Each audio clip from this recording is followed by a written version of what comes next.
Okay, let's dive right in. We're going to explore a pretty radical new idea that challenges over a century of physics. It's a theory that suggests everything we think we know about heat, energy, and entropy, well, it might not come from counting zillions of tiny particles, but from the actual physical shape of time itself. So, to really get our heads around this, we're not starting with a bunch of crazy equations. Nope. We're going to kick things off with a thought experiment, one that's designed to completely reframe how you even picture time. You know, in physics, we usually treat time like this constant, universal clock, right? Just ticking forward in a perfectly straight, smooth line. But what if that's not the whole story?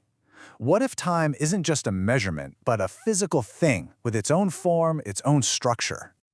I want you to picture time as a closed loop, kind of like a circular racetrack. But here's the twist. This track isn't flat, not at all. It's got hills and valleys, bumps and curves all over it. This is the core idea we're going to be playing with. Time is a physical, uneven landscape. Okay, now imagine we drop a marble onto this track. It's not going to roll smoothly, is it? It'll slow way down as it dips into a valley, storing up potential energy, and then it'll speed up as it climbs out the other side. It would feel resistance, it would have momentum, basically, it would act just like a physical system that stores energy and generates heat. What you just pictured in your head, that is the very heart of time curvature thermodynamics, where the shape of time literally dictates the laws of physics. So you might be wondering, why do we even need such a wild new idea? To get that, let's take a quick look at the model that's been running the show for over 100 years and see why maybe, just maybe, it's time for an upgrade.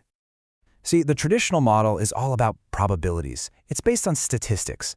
To figure out the temperature of something, physicists have to count up all the gazillions of possible ways its tiny particles could be arranged, and then take an average.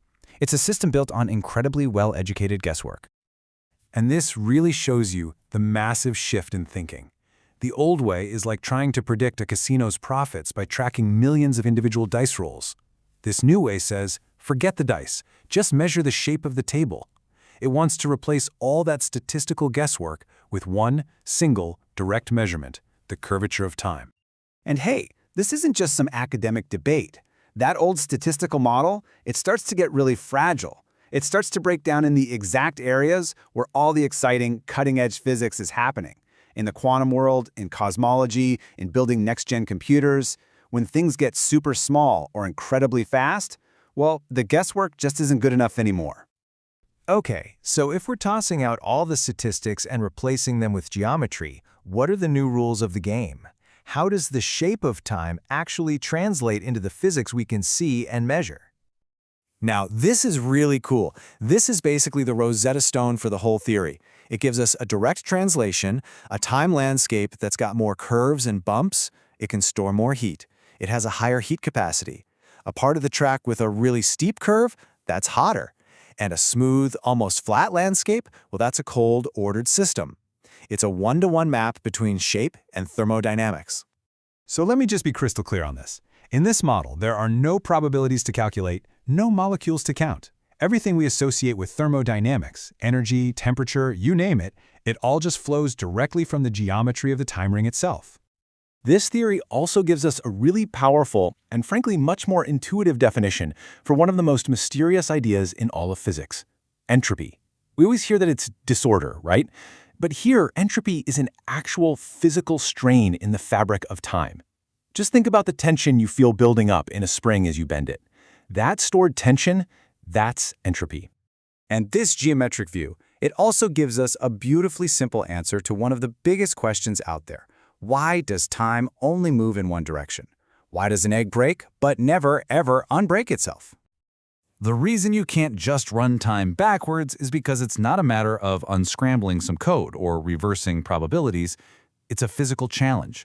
Trying to go back in time is like trying to force that marble to roll back up the steep hill it just came down. I mean, you could do it, but you'd have to physically fight against the landscape itself. All right, I know what you might be thinking. This all sounds like a fascinating thought experiment, right? A neat little bit of philosophy. But the real question for any new theory in physics is always, can you actually build it? Can you test this stuff in a lab? And the answer, amazingly, is a resounding yes. We're now moving from the abstract to the totally tangible. This model is not just an idea on a whiteboard. Its core principles have already been shown in real-world experiments that you can measure, see, and even control. And what's really wild is the variety of ways they've tested it. You can basically encode the shape of time into the tilt of a mirror in a laser ring, or into the feedback of a sound loop. You can even program it right into a simple electronic circuit or a basic quantum computer. And here's the best part. You don't need a billion-dollar particle accelerator to do this. These are what the folks behind the theory call Muggle-accessible experiments. They prove the core ideas using safe, low-cost hardware, which makes this theory something a much wider scientific community can actually test and play with. This brings us to a really mind-bending shift in how we see things. You know that famous idea that the universe is always moving towards a state of more disorder, towards heat death? Well, this gives it a whole new meaning. It's not that things are getting messier. It's that the actual landscape of time is becoming more curved, more rugged. So why does all this matter? Well, the implications are huge. This isn't just about rewriting textbooks. It could give engineers brand new geometric tools for managing heat and energy. It might help us build more stable quantum computers. And on the deepest level, it fundamentally changes our entire relationship with what time is. So the ultimate takeaway here is this. We should probably stop thinking of time as some flat, abstract arrow pointing to the future. In this new view, time is a dynamic, almost living surface. It's a landscape with a shape that carries memory in its valleys, tension in its slopes, and a very clear direction of travel. And that leaves us with one final provocative thought. We know from those experiments that we can measure the curvature of time. We can even build little devices that create it.